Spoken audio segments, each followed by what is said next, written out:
Assalamualaikum warahmatullahi wabarakatuh. Teman-teman sekalian, pada video kali ini saya akan menjelaskan mengenai hukum air bak mandi yang di dalamnya terdapat ikan. Karena adanya ikan, maka tentu saja ikan tersebut akan membuang kotoran di dalam bak mandi tersebut. Yang jadi pertanyaan, bagaimanakah status air tersebut? Apakah bisa dipakai mandi atau tidak? Maka jawabannya, para ulama madhab Syafi'i berbeda pendapat dalam menghukumi kotoran ikan. Pendapat yang pertama, menghukumi najis kotoran ikan, seperti yang dikemukakan oleh Syekh Abu Hamid. Al-Qadi Abu Thayyib menambahkan, jika kotoran ikan dihukumi tidak suci, maka jika ikan tersebut digoreng tanpa dikeluarkan kotorannya, maka minyak goreng tersebut dihukumi mutanajis. Pendapat yang menghukumi najisnya kotoran ikan adalah pendapat yang ashah menurut Syekh Al-Buraihami. Menurut Imam Nawawi, pendapat ini adalah pendapat yang diakui oleh ulama madhab, ulama Irak, dan sebagian golongan ulama Khurasan juga mengikuti pendapat ini.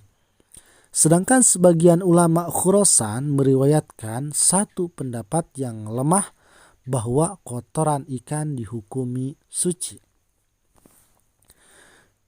Untuk pendapat yang kedua, kotoran ikan dihukumi suci.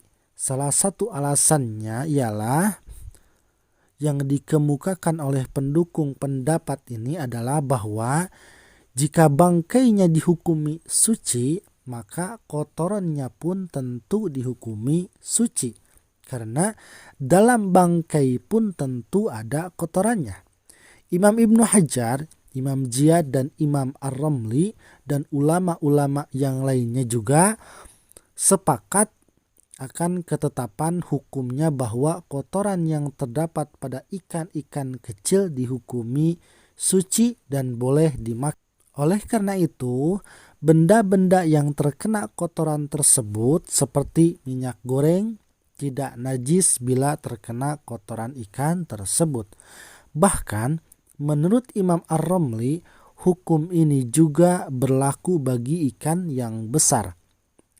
Penulis kitab Al-Ibanah menilai pendapat yang menghukumi suci kotoran ikan adalah pendapat yang ashah.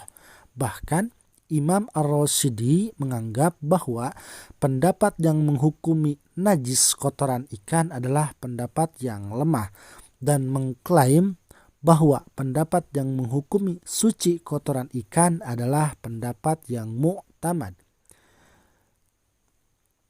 Selanjutnya, menurut mayoritas ulama madhab Syafi'i, kotoran ikan hukumnya najis.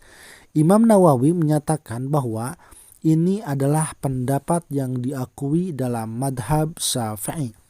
Sedangkan menurut sebagian ulama, kotoran ikan dihukumi suci. Karena itu, benda-benda yang terkena kotoran tersebut seperti minyak goreng tidak najis bila terkena kotoran ikan tersebut.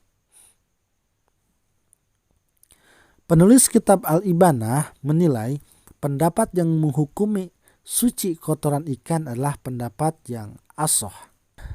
Apabila kita akan mengikuti pendapat yang mengatakan kotoran ikan dihukumi najis, maka hukumnya diperinci.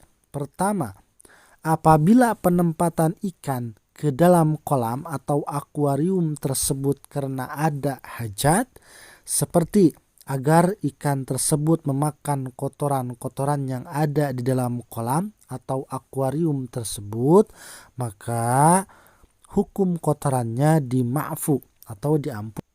Sehingga air yang berada di dalamnya tetap dihukumi suci selama tidak sampai berubah salah satu sifatnya karena kotoran ikan tadi. Kedua, apabila penempatannya bukan karena ada hajat, hanya sekedar untuk hiasan, maka hukum kotorannya tidak dima'fu, sehingga air yang ada di dalamnya dihukumi najis. Apabila airnya hanya sedikit atau kurang dari 2 kula. Sedangkan apabila airnya banyak atau lebih dari 2 kula, maka airnya dihukumi najis apabila sampai berubah salah satu sifatnya, yaitu warna, bau, dan rasanya, karena kemasukan kotoran ikan tersebut. Dan tidak dihukumi najis apabila sifat-sifatnya air tidak sampai berubah. Sedangkan apabila kita mengikuti pendapat ulama yang menghukumi suci kotoran ikan, tentu saja kotoran tersebut tidak dipermasalahkan meskipun sifat airnya sampai berubah. Referensinya dari kitab Al-Wasit juz 1 halaman 154. Itulah jawabannya, mudah-mudahan bisa bermanfaat. Wassalamualaikum warahmatullahi wabarakatuh.